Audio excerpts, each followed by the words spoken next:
तो आइए दोस्तों खेलते हैं 10 का दम 5 सवालों के साथ। 5 सवाल और 10 मार्क्स की गेम आज करेंगे हम प्रीमिक्स इंटरनेशनल रिलेशंस का। डेट है आज की 24 दिसंबर और आप सबको क्रिसमस ईव की बहुत ज़्यादा शुभकामनाएं भी हो। चलिए दोस्तों, आगे बढ़ने से पहले, क्योंकि क्रिसमस की बात हुई है, आगे बढ़ने से पहले आपको यह बताना चाहता हूं कि क्रिसमस और न्यू ईयर के मौके पे स्लीपी क्लासेस के द्वारा आपके लिए यहां पे हमारे सारे ही कोर्सेज पे 10% एडिशनल डिस्काउंट अवेल करवाया जा रहा है। तो चाहे आपने सोशियोलॉजी का कोर्स लेना हो, चाहे आपने PSIR का कोर्स लेना हो, जनरल स्टडीज हो, चाहे आपने कोई टेस्ट सीरीज लेनी है, आंसर राइटिंग प्रोग्राम में एनरोल होना है, सभी कोर्सेज पे 10% एडिशनल डिस्काउंट रहेगा। कूपन कोड क्या है? टारगेट 2023, जो कि वैलिड रहेगा 21 दिसंबर से लेके 1 जनवरी 2023 तक। तो इससे पहले नया साल आए, आप नया साल आने से पहले इस कूपन कोड को अवेल करें और हमारे सभी कोर्सेज पे डिस्काउंट भी आप हासिल कर सकते हैं।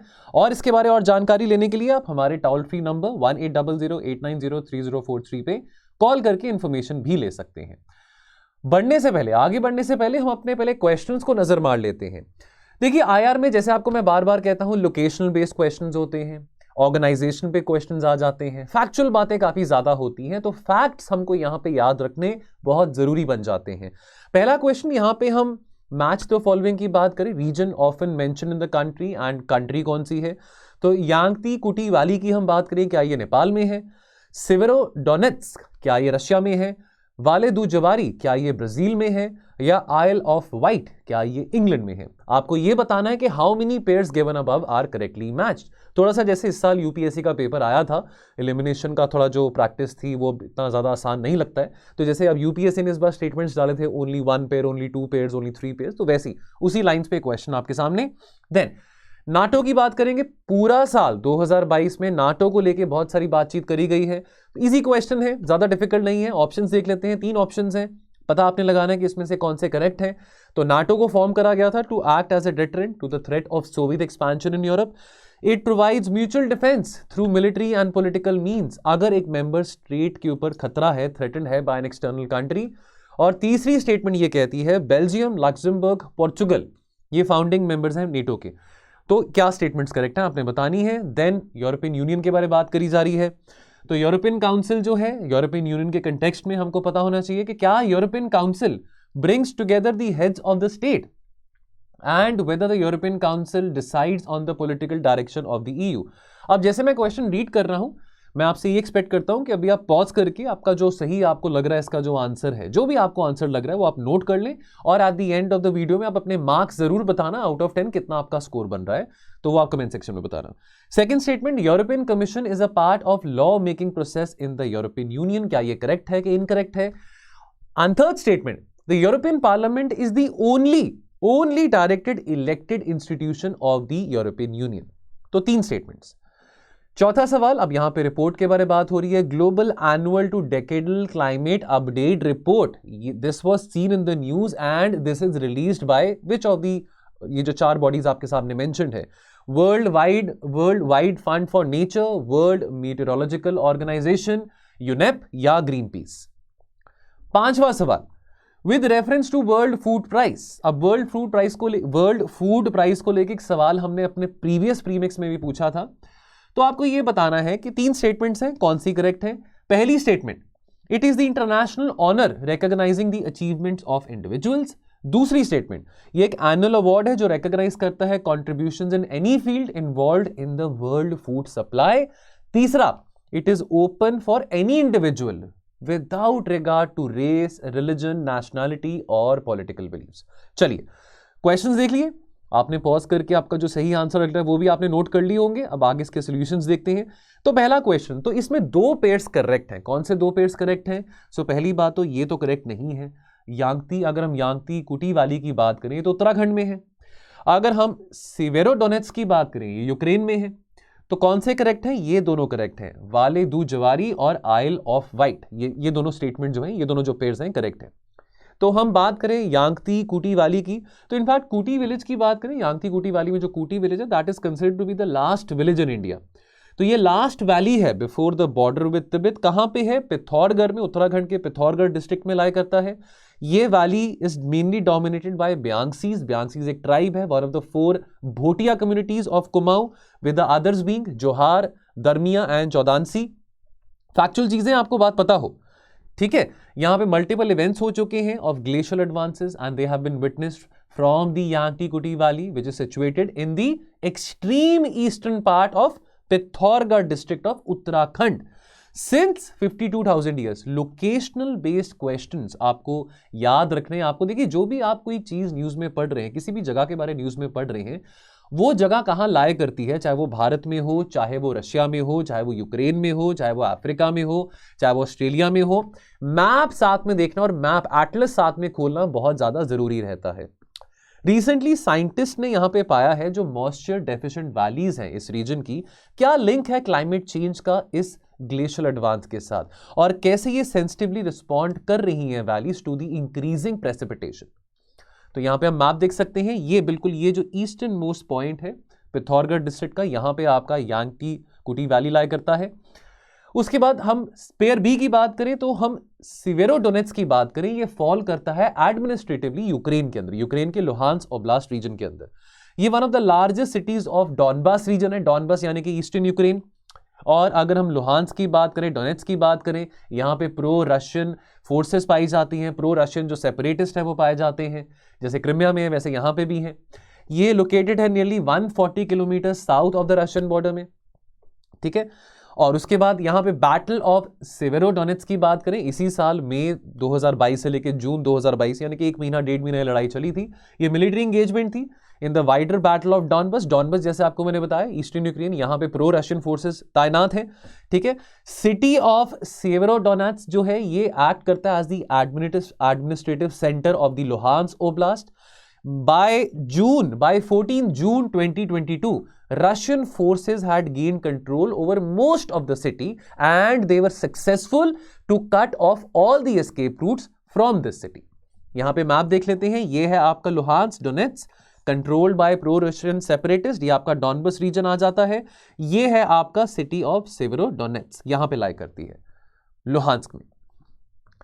चलिए पेयर सी की बात करें, वैली दू जवारी जो है ये western section of Brazilian Amazon rainforest में लाई करता है और this is named after the Javari river जो कि बाउंड्री फॉर्म करता है ब्राजील और पेरू के बीच में। तो यहाँ पे मैप भी देख लेते हैं, ये है आपका वैली दू जवारी रिजर्व, यहाँ पे पेरू आ गया, यहाँ पे ब्राजील आ गया। जवारी रिवर जो है ये बाउंड्री फॉर्म करता है दोनों देशों के बीच में, ठीक है। उसके बाद यहाँ पे ये जो एरिया है this is home to 14 indigenous tribes with nearly 6,000 inhabitants.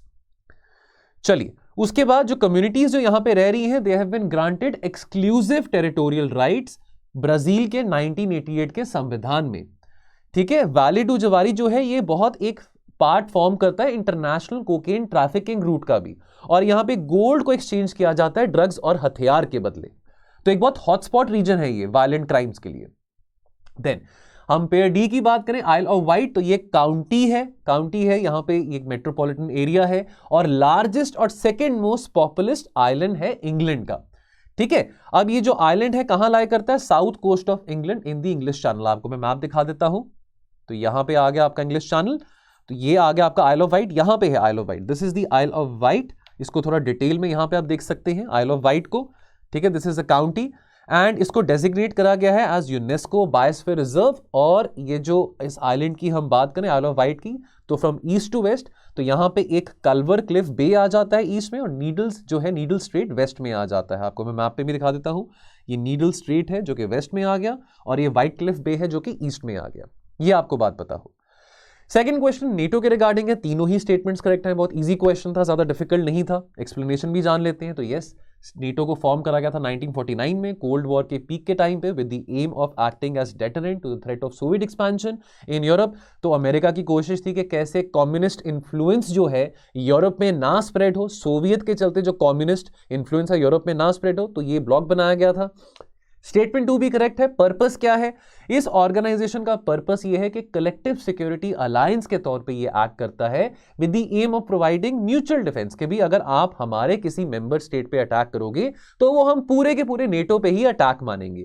Article 5 of the NATO जो चार्टर जो है, NATO charter, article 5 of NATO act जो है वो ये बात को स्पष्ट करता है, कलेक्टिव सिक्योरिटी की बात को। अभी रिसेंटली नवंबर की ही बात है, अगर हम बात करें तो एक मिसाइल मिसफायर किया गया था साउथ ईस्टर्न पोलैंड में, in fact the border between Poland and Ukraine, वहां पे पोलैंड में एक गांव है, वहां पे एक मिसाइल मिसफायर हुआ था। अपेरेंटली अमेरिका का ये कहना था, CIA का ये कहना था कि ये मिसाइल यूक्रेन की तरफ से गलती से मिसफायर हो गया है। तब ये बात चली थी कि क्या आर्टिकल 5 को एक्टिवेट करना चाहिए नेटो को कि नहीं करना चाहिए, बिकॉज पोलैंड का ये कहना था कि यूक्रेन की तरफ से मिसाइल नहीं आया है, ये रशिया की तरफ से मिसाइल जो है मिसफायर हुआ है। तो ये बात अभी रिसेंटली नवंबर में भी हुई थी, नवंबर 2022 में, कि आर्टिकल 5 को एक्टिवेट करना चाहिए कि नहीं करना चाहिए। आर्टिकल 5 को इन्वोक या एक्टिवेट अभी तक सिर्फ एक बार करा गया था, कब? 9/11 अटैक्स जब 2001 में हुए थे। और स्टेटमेंट 3 भी करेक्ट है। इसके जो फाउंडर्स हैं 12 फाउंडिंग मेंबर्स हैं, जिसमें से US भी है, UK भी है, बेल्जियम भी है, कनाडा भी है, डेनमार्क भी है, France, Iceland, Italy, Luxembourg, Netherlands, Norway and Portugal. और फिनलैंड और स्वीडन, जैसे कि हम जानते हैं, तो as far as July 4, 2022 is concern, accession agreement जो है फिनलैंड और स्वीडन का टू जॉइन नेटो वो साइन हो चुका है। इनफैक्ट स्वीडन को नेटो ज्वाइन करने के लिए टर्की को थोड़ी नाराजगी थी, टर्की वाज नॉट वांटिंग कि स्वीडन शुड ज्वाइन नेटो, लेकिन एक्सेशन एग्रीमेंट दोनों देशों का for NATO that has been signed as on July 4, 2022 is concern. और अगर हम थोड़ा सा और यहां पे डिटेल में स्टडी ऑफ नेटो एक्सपेंशन के बारे में समझें, तो सोवियत यूनियन ने रिस्पॉन्ड करा था to NATO by creating its own military alliance. तो 1949 में नेटो बनता है, 1955 में वॉर्सो पैक्ट बनता है, वॉर्सो यानी कि पोलैंड की राजधानी, ठीक है। लेकिन कोलैप्स ऑफ सोवियत यूनियन के बाद 1991 में हालांकि अमेरिका ने गारंटीज दिए थे सोवियत यूनियन को कि हम ईस्टवर्ड एक्सपेंशन नेटो का नहीं करेंगे, लेकिन बहुत सारी फॉर्मर वॉर्सो पैक्ट कंट्रीज वो नेटो मेंबर्स बन चुके हैं, which includes Hungary, Poland, Bulgaria, Estonia, Latvia, among others. The whole fight in Ukraine, which is happening since the last 1 year, is why? Because Russia doesn't want कि Ukraine भी NATO के fold में इनगल्फ्ड हो। अब NATO कहता है कि भाई हमारी तो भाई खुला दरबार है, कोई भी आए, ओपन स्काई पॉलिसी है, anybody would want to come and become a part of NATO, हम वेलकम करेंगे इस बात को, हम तो किसी को रोक ही नहीं रहे हैं। मोस्ट रीसेंट एडिशंस थी मॉन्टेनेग्रो 2017 में, नॉर्थ मैसेडोनिया 2020 में, जिसके चलते जो total number of NATO member states हैं वो 30 हैं।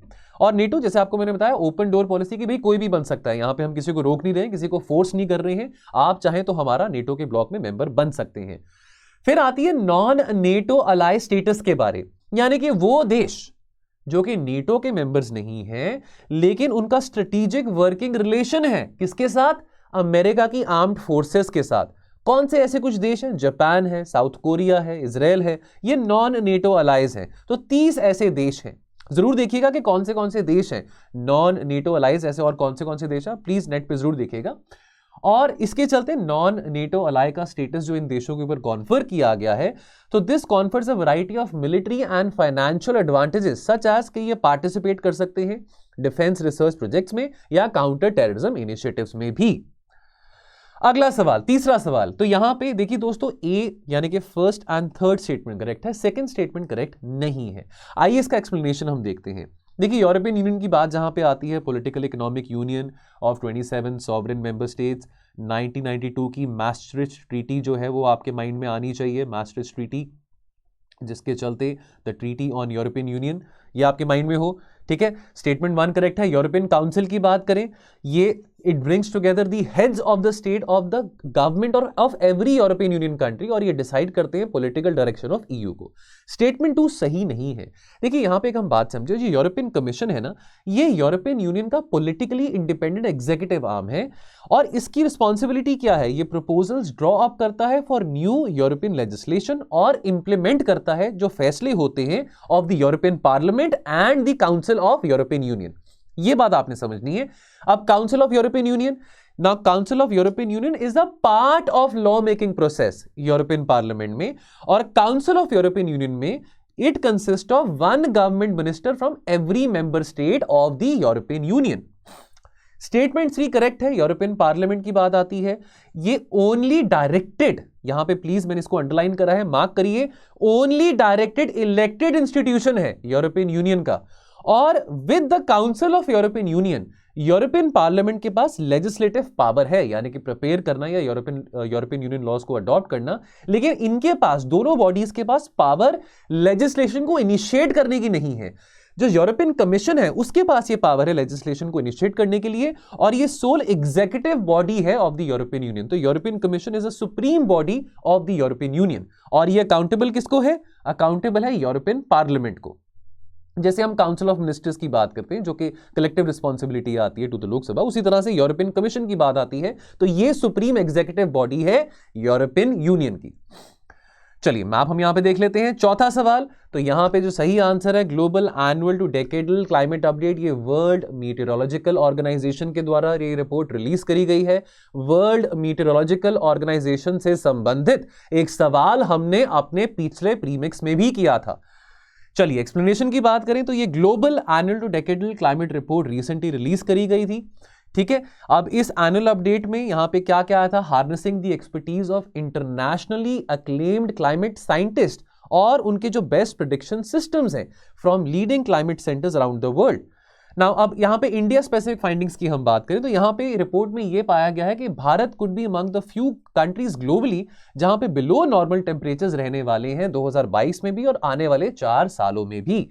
This may be because of the possible increase in rainfall activity. Unseasonal rainfall बहुत ज्यादा हो रही है, अबव नॉर्मल रेनफॉल हो रही है, जिसके कारण जो तापमान है वो कम रह सकते हैं, ये इस रिपोर्ट का कहना है। फिर थोड़ा और यहां पे डिटेल में समझ लें, वैसे तो पहले भी डिस्कस किया हुआ है हमने वर्ल्ड मीटेरोलॉजिकल ऑर्गेनाइजेशन के बारे। ये इंटर गवर्नमेंटल ऑर्गेनाइजेशन है, 193 मेंबर स्टेट्स इसमें इन्वॉल्व हैं, भारत भी मेंबर है WMO का। और आपको ये बात पता हो कि WMO एक स्पेशलाइज्ड एजेंसी है, किसकी? यूनाइटेड नेशंस की। जब बात आती है मीटेरोलॉजी यानी कि वेदर या क्लाइमेट से संबंधित, तो ये एक स्पेशलाइज्ड एजेंसी है। हेडक्वार्टर्स कहां पे? जेनेवा में, स्विट्जरलैंड में। थीम क्या है 2022 की? Early warning and early action. और वर्ल्ड मीटेरोलॉजिकल डे हर साल मार्च 23 को ऑब्जर्व करा जाता है। Last question with reference to the world food price. अब यहां पे पर्सन्स इन न्यूज के बारे में क्वेश्चन कई बार यूपीएससी में आ जाता है, ठीक है। तो ये किसको मिला था? तीनों स्टेटमेंट्स करेक्ट है। तो ये प्राइस मिला था सिंथिया रोजविक को। अब सिंथिया रोजविक एक नासा क्लाइमेट रिसर्च साइंटिस्ट हैं जिन्होंने अपना बहुत सारा जो करियर स्पेंड करा था explaining how the global food production, इसको कैसे अडेप्ट करना चाहिए as per the changing climate is concern. तो क्लाइमेट रिजिलियंट एग्रीकल्चर की बात हो, क्लाइमेट रिजिलियंट फूड प्रोडक्शन की बात हो, इस पर्टिकुलर फील्ड पे इन्होंने काफी काम करा है। इनको सम्मान मिला वर्ल्ड फूड प्राइज का। यह सर्वश्रेष्ठ अंतर्राष्ट्रीय सम्मान है जो कि रिकॉग्नाइज करता है ऐसे इंडिविजुअल्स की अचीवमेंट्स को जिन्होंने कोशिश करी है कि कैसे ह्यूमन डेवलपमेंट को एडवांस किया जा सकता है by improving the quality, quantity and availability of food. तो ये एनुअल अवार्ड है जो कि ऐसे इंडिविजुअल्स की कॉन्ट्रीब्यूशंस को रिकॉग्नाइज करता है, specially those people involved in the field of world food supply which includes plant, animal and your soil science. तो ये सिंथिया रोजविक है। अब आपको यह पता हो कि एलिजिबिलिटी के मामले में कोई भी व्यक्ति without regard to race, religion, colour, nationality, किसी को भी अवार्ड दिया जा सकता है, उसके पॉलिटिकल बिलीफ जो मर्जी हो, राइट विंग हो, लेफ्ट विंग हो, व्हाटएवर विंग हो। और कैश प्राइस के तौर पे यहाँ पे जो कैश अवार्ड है ये $250,000 का कैश अवार्ड यहाँ पे दिया जाता है। चलिए सो दोस्तों आज की प्रीमिक्स की चर्चा में इतना ही रहेगा। मिलेंगे हम बहुत जल्द, मिलेंगे अब नए साल में IR के प्रीमिक्स में। तब तक के लिए आप अपना ख्याल रखें, पढ़ते रहें और कमेंट सेक्शन में आपका क्या स्कोर रहा है जरूर बताइएगा। Thank you so much. जय हिंद।